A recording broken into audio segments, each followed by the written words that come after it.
Poles and the Ukrainians, they have a difficult history.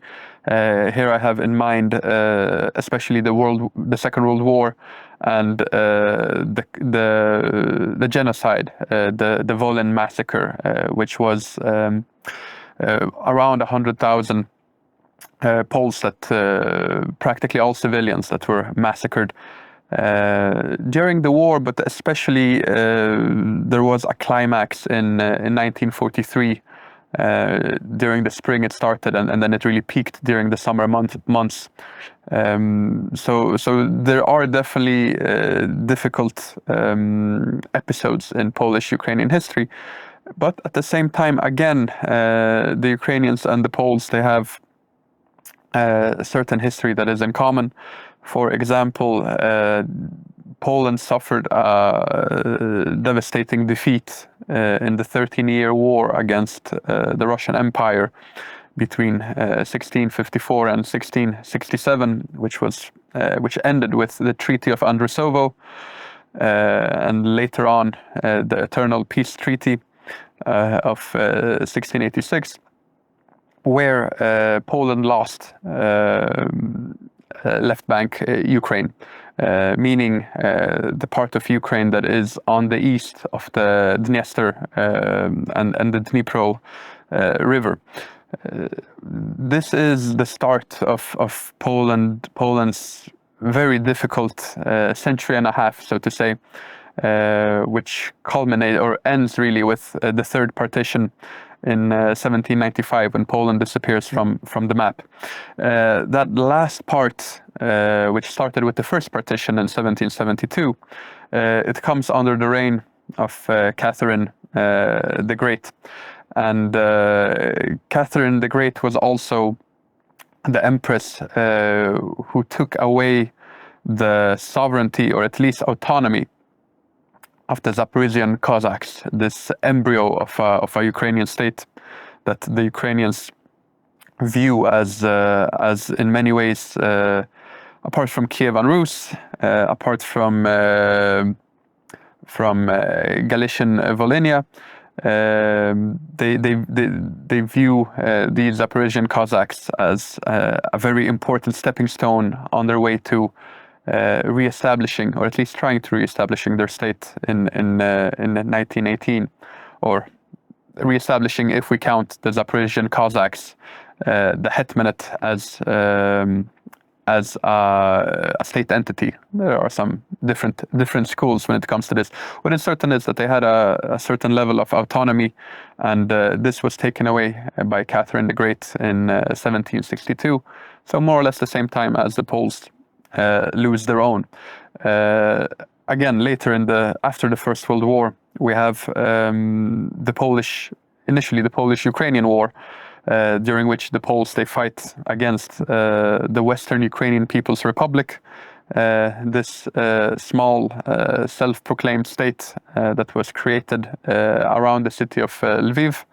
And then there is a second Ukrainian state, the Ukrainian People's Republic, centered around Kiev, and more or less the rest of Ukraine, so to say, of today's Ukraine. And both of these states initially are fighting a war against Poland.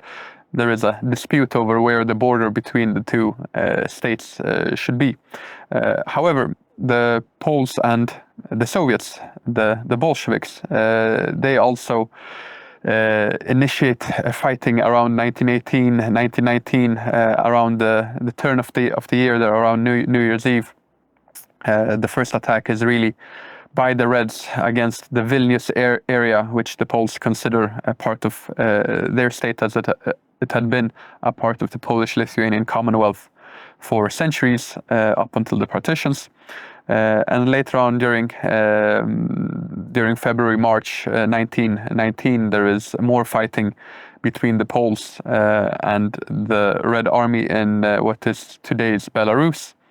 And finally, in the spring of 1920, the Poles, they sign a military treaty with the Ukrainians, and together they continue the war against the Bolsheviks.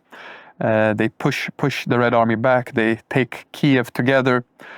Later on, there is a counterattack. The Red Army reaches Warsaw, but the Ukrainians, especially under Marko Bezruchko, are fighting on the side of the Poles, playing an important role in the defense of Zamość, for example. The fact that the Soviet Union gave the Lviv area to the Ukrainian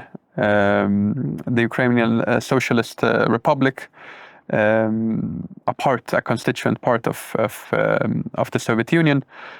So there is some hostility between the two sides, but it does disappear over the decades. And during the 70s and 80s, there is quite a lot of understanding between the Ukrainians and Poles that they both support each other in their quest for independence.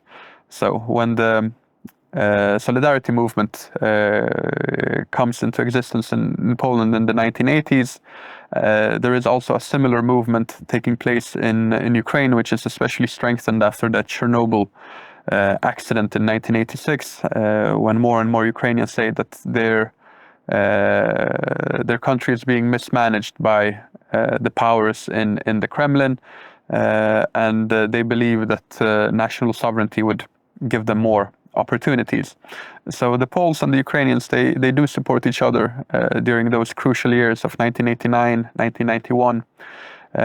Many Poles hope that the Ukrainians will join the Poles in their quest for becoming members of the EU especially, but also NATO.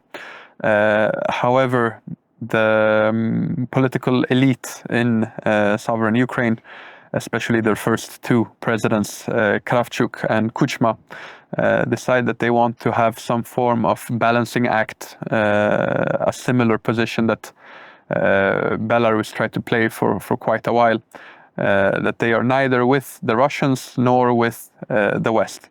It turns out that this policy is a mistake, unfortunately. So during those years in the 1990s and the early 2000s, Polish-Ukrainian relations are not as close as they could have been because of this very later on it turns out fatal mistake of international politics. However, the Ukrainians, they do realize that things are not going in the right direction. They have the Orange Revolution in 2004, followed by the Maidan Revolution of 2014, where they explicitly say that we do not want to join Russia's Eurasian Union. We want to move closer to the European Union.